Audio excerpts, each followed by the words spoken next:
Kita mau nanya sama Mas Ahmad Rofik ya. Ini juga gue yang bikin penasaran adalah murid kelas berapa? Apakah levelnya SD, SMP, SMA? Selamat pagi Mas Rofik. Selamat pagi Indi, Aryo. Pagi. Mas Rofik sudah siap di singgasananya ya untuk mengabarkan detiker semua nih. Mas Rofik udah sarapan belum? Sudah dong. Udah aman ya? Ya, aman. Soalnya beritanya bikin menyesakan dada nih. Takutnya nanti kita nggak siap mental nih takutnya nih. Makanya itu menyiapkan mental itu juga butuh sarapan juga. Benar. Betul, persis.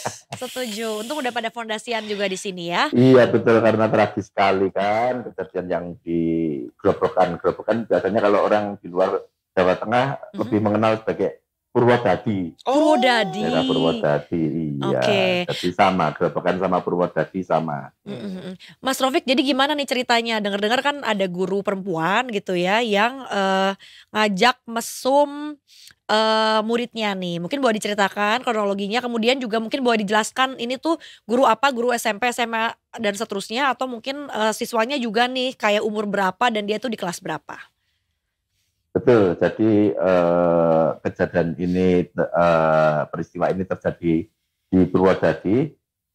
Jadi seorang guru agama SMP,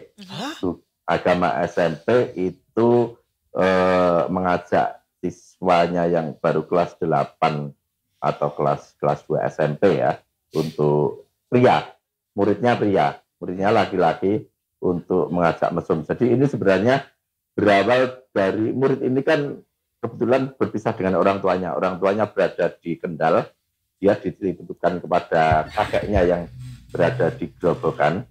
Kebetulan si murid ini ada masalah di keluarganya. Kemudian dia berupaya curhat semacam itu kepada bu guru ST ini, bu guru agama ini, dan kemudian oleh guru agama yang seharusnya memberikan bimbingan ini malah justru dia diajak menginap di rumahnya selama 3 hari gitu kan. Dan ironisnya lagi hubungan ini justru terbongkar oleh bapaknya bu guru ini. Jadi kan rumahnya nggak jauh bu guru dengan bapaknya. Nah bu guru ini yang kebetulan dia hidup sendiri, dia punya anaknya berada di pesantren gitu. Dia pamit ke bapaknya akan menengok anaknya yang berada di pesantren selama 3 hari. Nah si bapak ini berinisiatif untuk membersihkan halaman rumah bu guru ini. Nah, tiba-tiba lagi asik nyapu gitu, kok ada suara batuk di dalam rumah gitu kan. Padahal ini anak saya katanya mau nengok anaknya ke pesantren gitu. Akhirnya dia awalnya mengira maling gitu kan. Akhirnya ketika didobrak pintunya ternyata malah bu guru ini, anaknya ini sedang mesum dengan salah satu muridnya itu. Dari situlah akhirnya peristiwa ini terbongkar, dan kemudian ini sebenarnya bukan kejadiannya sudah September kemarin, dan baru beberapa hari terakhir akhirnya peristiwa ini menjadi penyelidikan secara hukum oleh kepolisian semacam itu. Mas Rofik, berarti ini bukan hanya sekedar ajakan mesum, tetapi sudah ada tindakan mesumnya ya? Sudah ada tindakan mesum, dan kalau bagi kita karena prianya ini, muridnya ini berada di bawah umur, itu kita juga memandang bahwa ini sebuah perkosaan semacam itu. Walaupun barangkali suka sama suka, tapi karena ini di bawah umur kan pasti ada relasi kuasa dan beberapa informasi yang kita dapatkan memang ada semacam bujuk rayu, semacam manipulasi lah ya, menjanjikan nilai semacam itu yang baik kepada si siswa ini. Mas Rofik, kalau boleh tahu ini untuk ibu gurunya sendiri usianya berapa sih Mas? Terus mungkin kita masih ngomongin kronologinya juga ya. Dengan adanya anak siswa cowoknya yang dipaksa untuk mesum sama beliau, itu tuh sampai nginep 3 hari kah di rumahnya si ibu gurunya? Kemudian gimana gitu ngomong ke orang tuanya? Karena kan pasti orang tuanya juga ada anak SMP nggak pulang kan, juga ada suatu kejanggalan juga di situ ya harusnya. Iya betul. Jadi setelah penelusuran polisi saat ini sudah memeriksa beberapa saksi, dan dari beberapa informasi yang kita kumpulkan juga ternyata sebenarnya hubungan ini sudah berlangsung lebih dari 1 tahun, sekitar 2 tahunan. Jadi mungkin dari awal siswa ini masuk ke SMP itu, jadi sudah terjadi 10 kali hubungan mesum itu dan baru terbongkar pada September kemarin yang akhirnya naik ke tingkat penyelidikan polisi. Tapi kita mendapatkan informasi juga bahwa sebenarnya guru dan siswa ini juga pernah digerebek oleh warga. Cuman kita masih mencoba mengkonfirmasi hal ini dan karena penggerbekan ini bu guru ini pada akhirnya keluar dari tempatnya mengajar begitu. Sehingga untuk saat ini bu guru ini memang sudah beberapa bulan tidak mengajar lagi di sekolah itu. Oke. Mas Rafiq, berarti sebenarnya ini in my point of view gitu ya, dari pandanganku sepertinya si anak ini bisa jadi membutuhkan bantuan seorang psikolog atau ya profesional begitu ya, karena bisa jadi di umurnya yang belum dewasa sudah terpapar hal seperti ini dan mungkin akan jangka panjang gitu ibaratnya.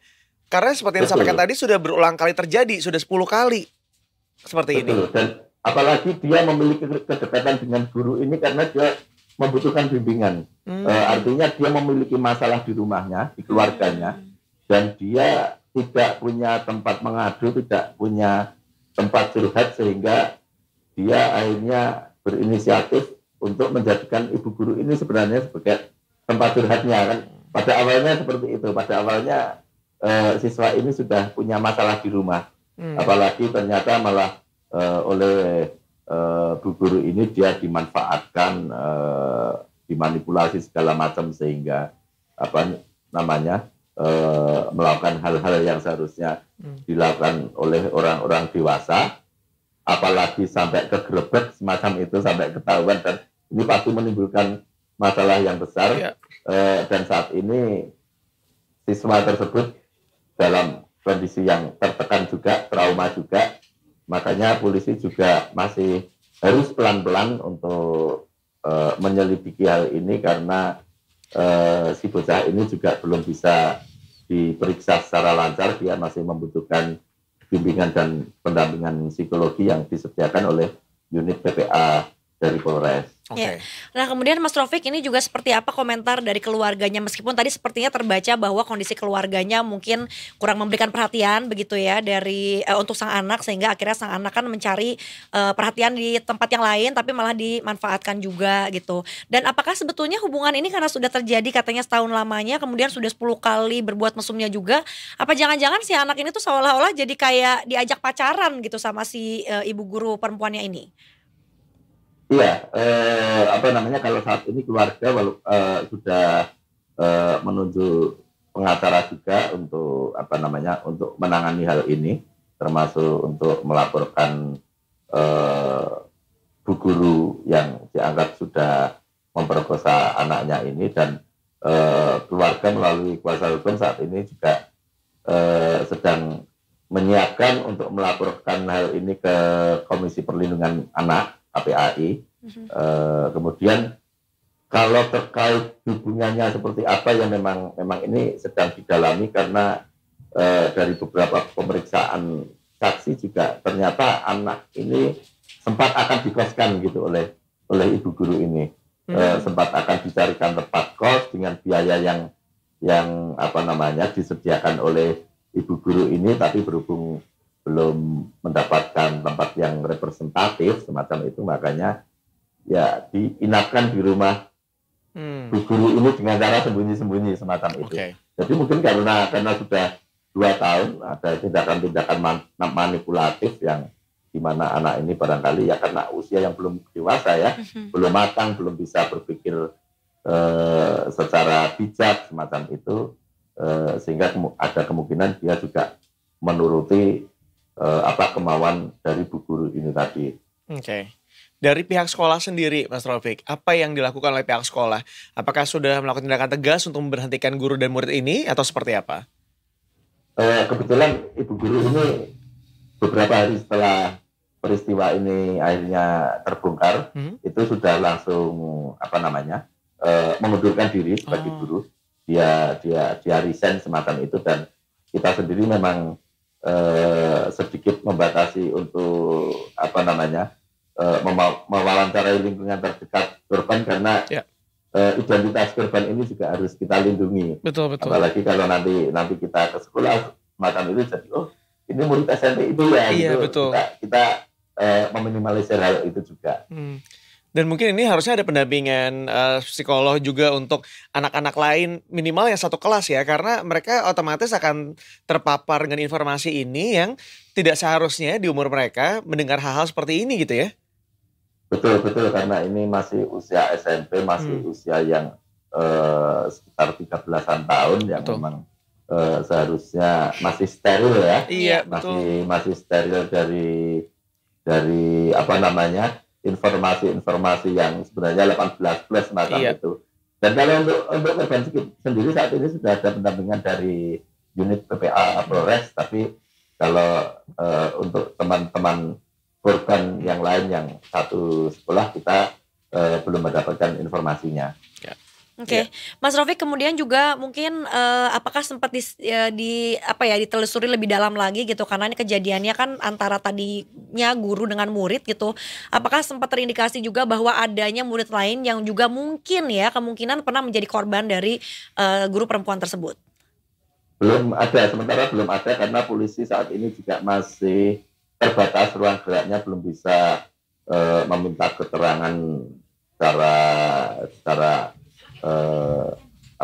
lancar dengan si siswa ini, dan saksi yang diperiksa juga masih 6 orang. Kita juga masih menunggu hasil pemeriksaan polisi lebih lanjut, apakah memang siswa ini menjadi satu-satunya korban atau memang bu guru ini mengincar murid lain untuk menjadi korbannya, atau apa ya, kalau istilahnya predator ya. Cuman memang jarang-jarang kan predator anak itu seorang perempuan macam itu. Jadi yang memang yang terjadi ya, membuat kita miris itu kan memang peristiwa ini tidak umum semacam itu. Dan lebih miris lagi karena beliau ini adalah guru agama gitu ya. Ini yang seharusnya mengajarkan akhlak, tapi ini malah mengajarkan yang sebaliknya gitu. Iya, itu dia. Mudah-mudahan nanti ini ya beneran ditelusuri gitu, Mas Rafiq, harapannya dari pihak kepolisian sampai ke anak-anak sekolahnya, karena biasanya kayak gitu ya, kalau misalnya udah ada yang ke blow up, baru tuh ada potensi anak-anak yang kemungkinan sempat menjadi korbannya juga berani untuk berbicara atau bersuara gitu. Tapi mudah-mudahan sih setelah ditelusuri juga tidak ada korban-korban lagi. Terima kasih banyak Mas Rafiq untuk laporannya ya. Iya, sama-sama Mbak Indi, Mbak Mas Aryo. Selamat pagi, salam sehat selalu. Pagi, sehat-sehat terus Mas Rafiq, selamat bertugas. Jumpa.